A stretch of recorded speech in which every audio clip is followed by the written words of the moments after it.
All right, we are back with another Drive Across 65. MLB preseason rankings. And when I say preseason, I mean coming in at the 11th hour. I wanted to get this out over the weekend. I was on the stadium tour. It's allergy season in the southeast Midwest region of the country. I lost my voice. I had Creighton at that game, lost my voice due to that. So please bear with me when my voice inevitably breaks during the video. But let's get to it, man. MLB preseason rankings. We're going to start off with 21 through 30. You could put any of these teams in any order, and I would not blame you. Worst team, I'm going to have to give it to the A's. You could insert the Reds, but they do have a Hall of Famer, Joey Votto. It's the only difference between the A's and the Reds right now. It's that first baseman. Number 30 coming in is the A's. Number 29, obviously the Reds. Nats coming in at 28. Number 27, the Tigers, which is weird because I can't figure out what Baez saw in going to that team other than the bag. And then with them having Miggy, you would think you put more respect on their name, but I cannot. Number 26 coming in, the Pirates picked up a first baseman from the Rays. That did not make a difference. 25, the Royals. 24, the Marlins. Great pitching staff. Never going to win a game because they're never going to score a run. And that's going to be the first play of the opening day is going to be that under. And we're going to be on the Marlins team total under from here until eternity. Number 23, the Giants. 22, the D-backs. Number 21, the Orioles. Almost broke the top 20. They did have a fire sale right at the end of the trade deadline last year. They had one of the best bullpens in the league. They had a chance. I like their spot, but giving up everybody there at the end of the trade deadline was a weird move. Breaking the top 20, we got the Red Sox picking up Justin Turner. That was huge for them. Picking up Jansen was not huge for them. Any Braves fan will tell you that cheering for Jansen is going to put you in the cardiac arrest. Number 19, the Rockies. I might be overvaluing them a little bit.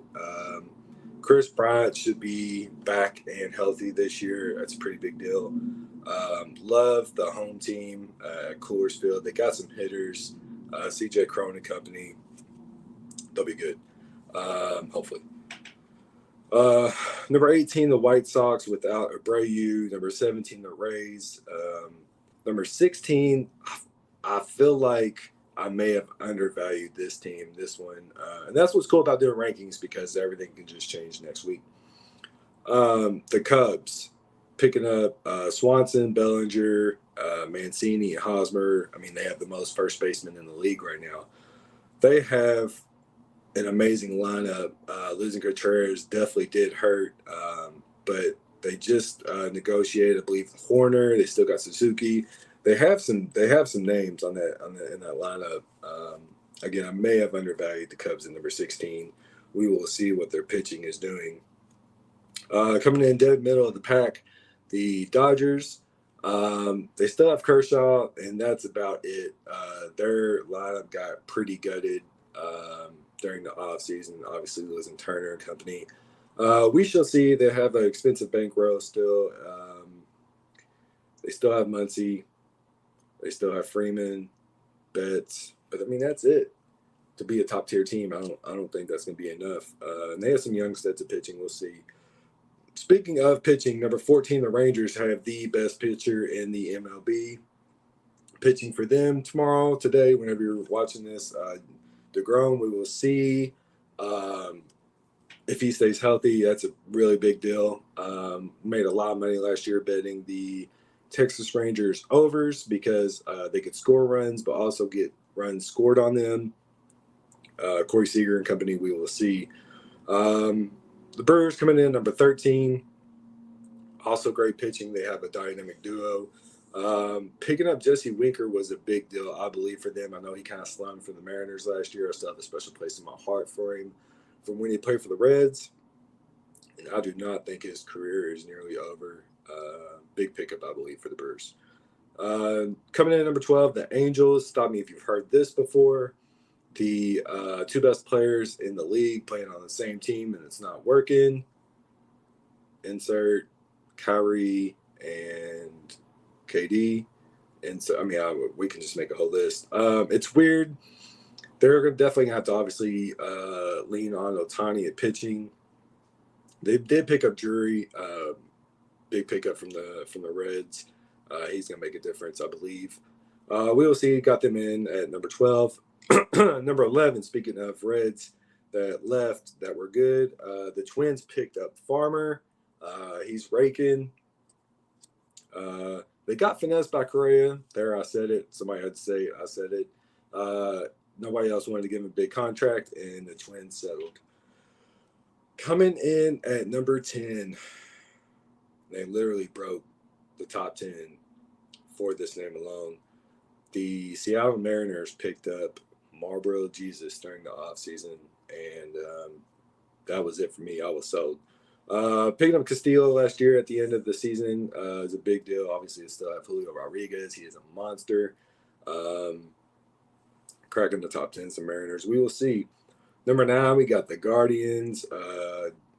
Josh Bell should definitely add some help to that lineup that was already pretty strong. The Cardinals, number 8. I feel like I undervalued them too. Picking up Contreras and Hicks. They're going to be good. They got Hall of Famer catcher replacing a Hall of Famer catcher. We shall see with the Cardinals. I feel like they're everything but a lock to win the NL Central. We'll see. The Braves coming in at number 7. This is where it gets dicey. Top 7 here for sure.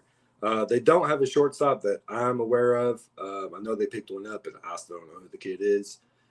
We shall see with them. They still have some studs. They still have a whole squad. Master. We'll see what happens with them. Their number can improve very quick. Number 6, the Padres coming in. Everybody knows that their lineup last year was stupid. But what also was stupid is their lack of pitching. You got Yu Darvish, and that's about it. You can say Blake Snell, but he did not have a great year last year when they took away the sticky stuff. Phillies coming in at number 5 with Captain America, Trey Turner. That guy had some kind of offseason last year. Sheesh. Phillies at number 5. We'll keep an eye on their pitching too. Number 4, the Astros picking up Abreu from the White Sox. That helps them a lot. He is a monster. They did lose the cheater. Y'all know what I'm talking about. Their second baseman, I'm not even going to say his name. He's out to injury. A lot of people had the Astros preseason number 1 or up there flirting with the top 3. I got them at number 4, and I feel like they're overvalued. I do not think that they are going to be that great this year. This one throws me for a loop. Even in my own brain, it gets scrambled. I have the Blue Jays at number 3. It's really hard for me to gauge this team with the home field advantages that they have.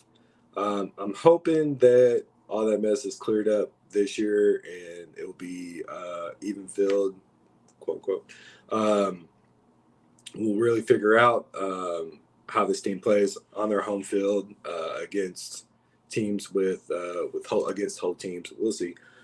Picking up belts, a big deal for them. Blue Jays number 3. Obviously, we're down to the Subway Series. This one could go either way too. So I got the Mets in number 2, strictly off the Diaz news. Losing your biggest closer really sucks. They did pick up Verlander. They're still going to have some old guys with some studs pitching for them. The most expensive roster in the MLB, most expensive lineup. Again, I can't shake the fact that they lost Diaz. And then obviously the team that's left is the New York Yankees. Picking up Rodon was a huge deal for them last year, or coming into this year from the preseason. That wraps us up. MLB preseason rankings, hashtag Drive Across 65. It's baseball season, guys. I'm ready. I'm excited. Let's go. Good luck, everybody.